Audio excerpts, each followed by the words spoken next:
What are the side effects that I should expect me as a vasectomy? Be Okay. honest. All right. Because we need to speak them out. But I mean, even if you take too much water, there's water clogging in the body, not so? So too much of anything can have a problem. So there's nothing that doesn't have a side effect. But at minimum, there must be some of the side effects that vasectomy would have on a man. And what are they? Very interesting. Many of the risks we're going to be discussing today, much of them we have under control. Yes. Because vasectomy is a surgical procedure, yes. One of the key risks you are exposed to is bleeding from yes. the inside. Yes. And it's upon the provider to be able to use the right technique. And with the right technique we're using at Mass Uganda, we expect very minimal bleeding. Yes.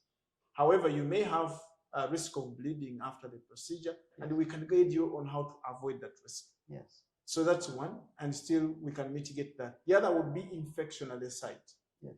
So infection at the site would lead you maybe to an abscess or just infection at the site. Yes. But still that we have under control, we do it under special sterile technique, and we also give you some antibiotics to protect you from infection. Yes. And in case you got an infection, we can still treat it. Yes.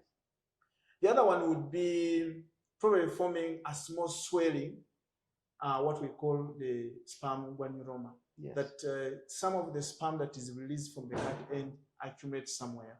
Usually it happens in the first few weeks after the procedure. Yeah. And we know over time that is usually absorbed by the body. The body is just not used to a quick absorption of that excess sperm, but now over time it gets to learn how to absorb it. Yeah. It is rare that you find we need to intervene surgically to remove that small collection of sperm. In most cases it goes away.